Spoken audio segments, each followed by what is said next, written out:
Good morning. We are live this morning talking sports, talking how to get our youth to stay in sports, how parents can help them do that. We're here with two sports medicine professionals, and they are going to walk us through this today. We have Bridget Banks, and we have, I'm going to say it right, we have Neeru Jayanthi. Am I correct? Yeah, that's All pretty right. good. Yeah. Thank you. You try hard when your name is Kamira. Yeah. Why don't we start with you guys introduce yourselves and let us know what it is that you do, how it pertains to youth sports medicine, and maybe how you work together. And I want to remind anybody who's watching us live that they'll be taking your questions and comments live. So if you have a question, just put it in the comment section and we will pause, address your question, and move on. So now you have access to two people this morning. Thank you. Thank you guys for joining us and welcome. We'll start with Dr. J.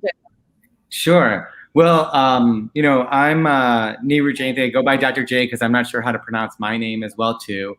I'm a sports medicine doctor at Emory in Atlanta, and I specifically in Johns Creek in the where Bridget and I work most closely together, the high school, Johns Creek High School.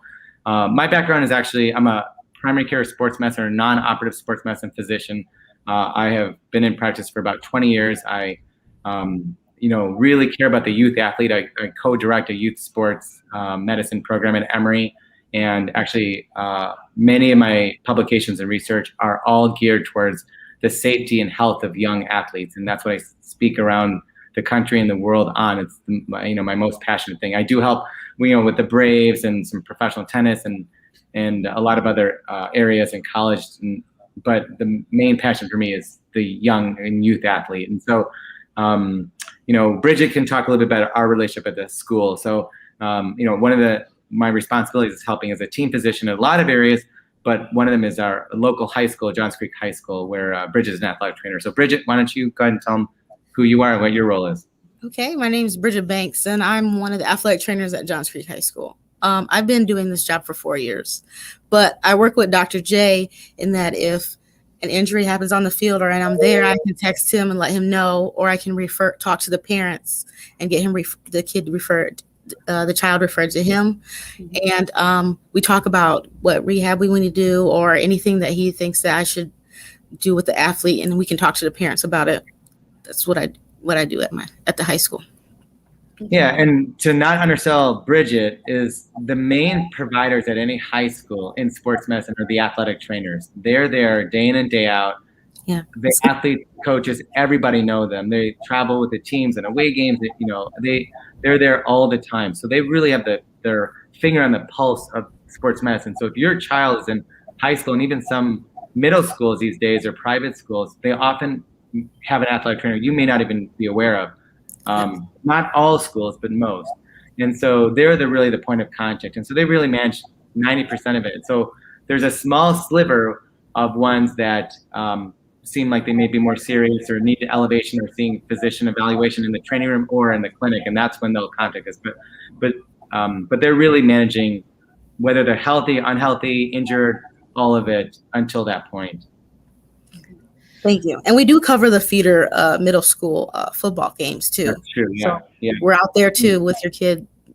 So if they get injured, I can refer or I can deal with it there, and they can come after practice and come see me in the office. Okay. And that's something that parents and families that are new to youth sports may not know about the athletic trainer. Those who've been involved for a few years, they probably are already familiar with it. But if someone's new, that's something you should remember and make sure that your student familiarizes himself with that trainer because they may need them in the future. What are you guys seeing in terms of sports injuries? Are there some commonalities? Are there some trends? And yeah, just let's start there. Yeah. Well, if it's okay, I can feel that because we have quite a bit of data on that area, as Bridget last, because she's heard a bunch of my talks, I think, before in the past. But, we've studied athletes from 8 years old until 18 years old, looking at where the most likely areas of injury are. Mm-hmm. And half of injuries in young athletes are what we call overuse injuries, when you do something over and over again. Yeah. And Bridget and I are in a community where this is probably one of the most common communities to have that happen, which is it's a pretty well-to-do community. parents have a lot of resources and they are signed up for everything at a young age, and they often specialize and choose a single sport at a pretty young age because it's actually very hard to make our high school teams. And so, and try to get college scholarships and all those things. So as a result, many of the kids may end up doing more than their body can handle, particularly through growth periods, and they get overuse injuries. And those include, common ones and less serious ones, like to the kneecap, we call it patellofemoral pain, to more serious things like back stress injuries and stress fractures, and elbow stress injuries like in baseball pitchers, and shoulder injuries. Then the other half are traumatic ones, where you might tear your ACL or fall and fracture your wrist, and then of course something we see a lot during the fall is concussions. And so all of those things are things that we as a team we have to manage together as a team, from athletic trainer to physician, communicate with coach, parents. They're all minors. So it definitely takes a team effort to be successful, especially in today's world in our environment. So I want to tell our audience that we're lucky because Dr. J and Bridget are actually working right now. So Dr. J is at a tennis tournament and Bridget is at school. Bridget, what do you see most commonly on the field? Well, it's like he said, football season and volleyball, mostly strains and sprains a lot, and concussions for football. Mm-hmm. Not as many ACLs or breaks, hopefully this year. Let's hope. Yeah, we see some of those too. It's a lot. It's a lot of different kinds of injuries, actually, especially with football season. Is there anything that families can do to prevent that?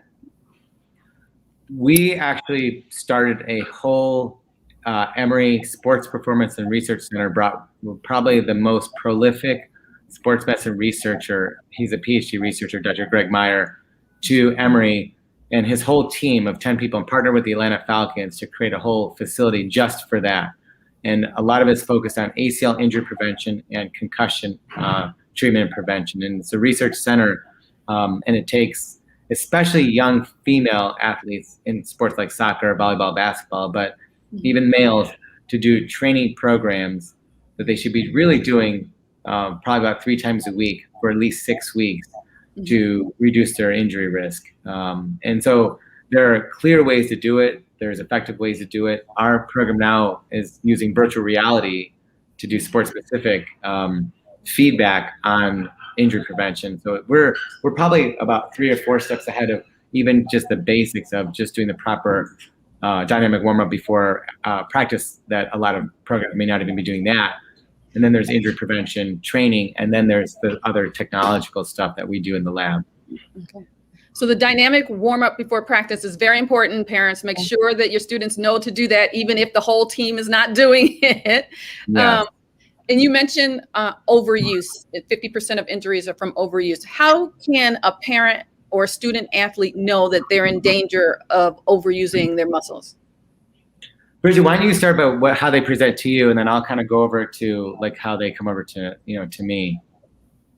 For patellar tendonitis and all that stuff. Yeah. So most athletes come to me on the field while I'm outside, and they're like, my knees hurt or my elbow's hurting. Can you check it out? So I bring them in the training room and I check it out. Most of the time I'll let them know, you have patellar tendonitis, you have this going on, but we try to deal with it, rehab it in the training room. If for a week or 2 it doesn't seem to be helping out and it's still hurting, I will refer them to Dr. J. Dr. J comes to the school every Monday. So sometimes I just wait till he gets to the school on Mondays, and then he makes a decision I need to see you in the office or continue what you're doing with Bridget, and we'll go from there. So make sure your students do not ignore the athletic trainer, because if they do what the athletic trainer says, they can avoid going into Dr. J's office.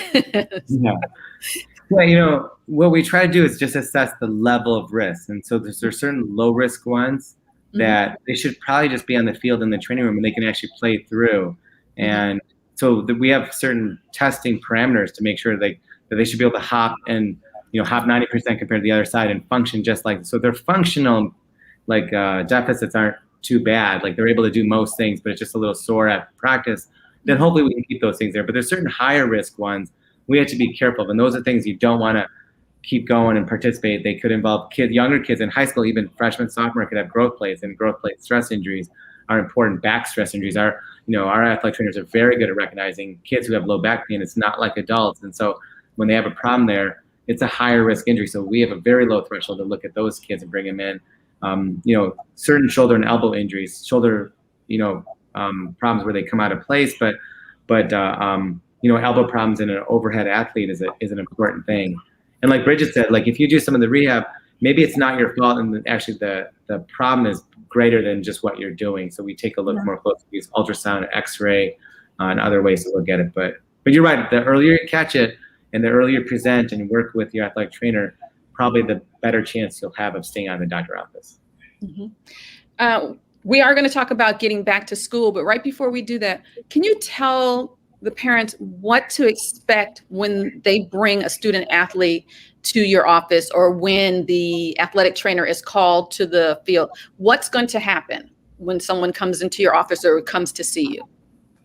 So, you talk about the on-field stuff, and I'll talk about the office. Okay, so if on the field there's an injury or anything, I assess there, and then I bring them into my office. Mm-hmm. Depending on how severe, I have to call the parents. I'll let them know what's going on. You should probably say that you bring them in the training room. I bring them into the training room. Sorry. Yeah. Athletic training room. Yes. Sometimes I call the office. So, bring them in there. I assess, and then I call the parents. Okay. After I call parents, I do call Dr. J, Anthony, to make sure he's aware of what's going on and we're on all same page, and let him know that these parents will be reaching out to him. Okay. And when you try to expedite it, like actually they have like basically kind of priority service and access. These kids, like we treat them like professional athletes. Like no matter how busy the schedule is, we need to, like it's still important. We don't want them to miss a whole week of practice or games just because my schedule says it's booked. So we actually have a sports injury hotline that they fill out a form and they get in. You say it's Tuesday, and Wednesday, they could be in Wednesday morning, and so they don't even realize like how much we kind of create this priority access. We treat them like a high level college or professional athlete, and I think it's fine. Like I think that, it is important. You only have so many experiences in your life through high school. It goes quickly, and so we want that to happen. One of the more common things that Bridget sees on the field is what we call bruised egos as well. So that's when they hurt themselves in front of a lot of other their teammates or at a game with fans, and they're a little embarrassed that something happened, or they just cramped up, or they just need about 20 seconds to get their breath, and then they get up and they're fine. Yeah, so you probably see a lot of that, right? Yeah. Or they're tired, so they're laying there anyway. Yeah, they're just laying there. So we need to go out for those. But then if it's like they're still down for 20 seconds or so, they may call me over. I might walk over, and to be honest, like when things happen on the field, just the athletic trainers run it. If it's like a neck injury or really bad, and we've known each other, we've covered so much stuff together, we kind of read each other. I want them. They ask the questions, they do it. But if it looks bad, or if there's some positioning or whatever it is, I might say, "Hey, Bridget, do you mind if I ask questions?" It's really their athlete, but I might actually then say, "Hey, look, I'm here. Let me." And she's always like, "Yep, do whatever you want." She's really gracious about that. She never goes, "No, let me do it." So, and I actually, she knows I'd much rather just be on the sideline, just just hoping we win. But, he enjoys games. He gets excited with football, soccer. He enjoys it. So you got to be a fan. I don't like bad calls against our teams. Maybe as much as the coaches. Every now and then you might hear me screaming at the referee, but it's. But I haven't got thrown out of any game yet. Maybe one. But that helps your relationship with the athletes if they know you're on their side. So I heard something important here is that parents, if your child goes down, your athlete goes down, and you see the athletic trainer, Bridget runs off to the field, don't get excited because it could be more of a bruised ego than anything else. Let her tell you what it is before you get really excited, which is hard for parents, I know, because your adrenaline spikes and you're ready to run out there too. But it could be a bruised ego more than anything else.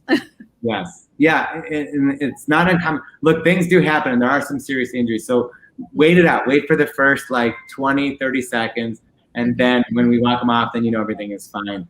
At Johns Creek, and other schools, when I was in Chicago, we did have parents literally running on the field regularly, not just like every now and then. We're like, half the time they're like, "What are you doing here?" Like, so we have a better system at our high school now. So, but yeah, I think it's important to know. Yeah, we're there, and when I say we, they're really there.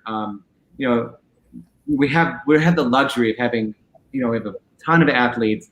We have our school is lucky. We have a healthcare system we have 25 high schools in our healthcare system, like 4 professional teams and a bunch of colleges that we cover and all these other programs. This is what we do. We know it, but not every place has that. You go to inner cities, they don't have the same access. We believe at Emory, we actually cover the underserved schools as well, and part of it in the city and the south of the city, and we feel like it's one big Fulton County. So in the north end is kind of the more where there's more resources. But we told the county we're also going to cover the other schools. So we have folks at all environments. But Bridget and I are at a school that really has a lot of resources. We're very lucky. Beautiful facilities, stadium. Parents are involved, and so it's not always like that. And also, parents, we will come to you when you're athletes. So we will come to you. Like, you don't have to, you can wait there. Me and Dr. J will come and tell you. So we'll let you know if we need you on the field. Yeah. They will come get you. So it's going to be hard, but hold on to the seat. They'll come get you. We have a comment from Linda I'm going to put up here. She says, definitely overuse is a problem here. My 14-year-old is on 3 teams and trains or has a match most nights. Hip flex muscle and IT band are the 2 biggest issues, both on the right-hand side. I'm going to have to answer that one because this is what I speak across the whole country and actually now across the world on this probably no less than 100 times, is the problem isn't what's going on with your son. The biggest challenge is the environment your son is in, which is where my kids are in, which is where a lot of kids are, which is what we're asking kids to do during growth periods particularly or before them. And so, there's a lot of excitement in being on a lot of teams. We have a couple of simple rules that we try to do. We have a bunch of rules actually, but that we've researched. But some of them include playing less hours per week than your age. So if you're like a 14-year-old, he should do less than 14 hours a week. Getting at least a couple of months off from sport for recovery at the end of each season, which is very hard because you transition from one team to the next team. So you could do it consecutively, or you could do 1 month, after the summer season, 1 month after the spring season, which is very hard for people to do, given the environment with scheduling. Adding free play, which is playing other sports for fun, not coaching, nothing around, and they just actually pick up and do pickup sports and have fun. It's something my wife and I started called Pickup Sports to just try to encourage kids to have fun and play sports on their own. And then specialization. At 14 is probably more acceptable to play a single sport, but hopefully leading up to that, your son had a chance to try a number of sports until he finally decided to choose soccer, which the average age of soccer kids at academy level of specialized is about 10 years old, which we think is probably about 4 years too early. So, and there's more than that, but that's a good starting point. And these aren't high-risk problems, hip flexor and IT band, but they are, exactly as you said, overuse and probably overload problems is my guess. So, so we have to work on the individual, but also the system to help create a better environment for young athletes. Okay. Thank you. Anything you want to say, Bridget? No, he's answered it. He got it. Okay, that's okay. Let's talk a little bit about getting back to school safely and how our parents, teachers, and coaches can encourage students to stay in sports. Sure. Bridget, do you want to comment? Then I'll talk a little bit about what kind of work we're doing in that area. Right now, and then I'll go over some of our Stay in Sport campaign kind of concepts. Okay. Like here at Johns Creek, we just have like football practice. All the practices are at different times, and we're only allowing 2 athletes in the athletic training room at a time. So we're not like everybody come in. It's 2 at a time, and we'll deal with that. Then we we'll take the other two. But that's how we keep the amount of like people in the school down. There's like different practice at different times. I'll comment on what we have called stay in sport. Okay, this is something I've been working for a number of years to try to help find ways to have the youth athletes not quit their sport. And so the number of kids who do leave sport is actually had been growing for a while, and it's starting to taper off a little bit with some of these efforts. And the reason is some of the things we just talked about is a bit of the overtraining, the early specialization.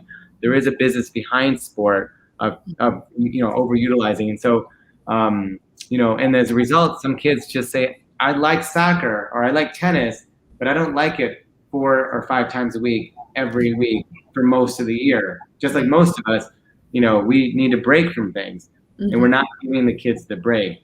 So the Stay in Sport campaign is really trying to assess your own child. There are a small group of children who are resilient, have parents who don't push them on winning, and it all comes from internally, and they can handle that environment. The rest of the normal kids need a more diverse environment, more diverse experiences. So I work with the highest level. I'm at a professional tennis tournament, and I get it. So, but at the same time, we need more kids participating in sports. So we're not making sport as accessible to all kids by doing that. And so the emphasis should be on a lot of kids who are way scared of being in that environment. There's a lot of average and maybe even below average athletic kids who don't want to sign up for soccer, tennis, basketball, you name it, because the other kids are just so competitive. So I think the safety part really comes from trying to give your kids diverse experiences, trying a bunch of different sports, as long as they can, and letting the kids choose their path more. And then when they do it themselves more, I think you'll find that you'll be able to have your kids stay in sport longer. Have anything to say about that, Bridget? That's okay. I'm so happy you guys joined us today. This is really helpful. I have one thing I want to ask you. Is there anything two things. Is there anything that we didn't address that we should have addressed? No. There's always something. We could do this for hours. I've done so many of these things, but I think the general message is that for parents of kids is talk to your kids about what the kids want to do, and really. But then sometimes you have to be a parent. If your kid wants to eat chocolate 3 meals a day, even though they like chocolate, sometimes you have to say no. So if you have an 8-year-old who says, I only want to do tennis 5 days a week or soccer 5 days a week because the coaches and then these other kids are doing it, sometimes you have to talk and say, hey, look, let's do something for this season for a few times a week, and then we'll kind of switch over to something else the following season and help guide them in some of their decisions. But as they go through the process, keep having a good open dialogue with your kids. Like I do with mine. I ask them every time, like, what do you think you want to do and what's best for you? And you still have to be a parent. Yes. That was, okay, so that was my next question, your one takeaway. Bridget, what's your one takeaway that you would tell parents of teens? Like he said, communicate, but also communicate with me, Dr. J. Like sometimes I don't hear from parents or kids about injuries because they don't either know I'm there all the time or they just don't communicate. And I just think that you should try to communicate with everybody, coaches, me, everybody. So we all are on the same page so we can help your child the best we can. I like that. So we're always hearing that we should communicate with our children, but you need the parents and families to communicate with you too. Sometimes everything goes through the coaches, but they need direct contact with you, the athletic trainer. Okay. This is very helpful. I'm not a current sports mom. I was a while ago. And things have changed. I remember a time when there weren't athletic trainers. And I think a lot of parents don't know that there are athletic trainers at the school, or sometimes schools share them. So maybe when you go, you don't see them, but you don't realize they're there the next day. So you should ask your athlete if there is a trainer on campus. And if there is, maybe you can introduce yourself to them. Is that good? Yeah. That's a great idea as well too. Yeah. Thank you guys so much for joining us. I know that you're busy. You're both at work. You're both dealing with athletes as we're on the line. So I don't want to take any more of your time. We are going to have this on our website and on YouTube after we go offline, so people can watch it then. And we're going to add some links for helpful information. So if you come back later, you'll find those links. Thank you guys so much. Thank you. Yeah. All right. Thanks for talking.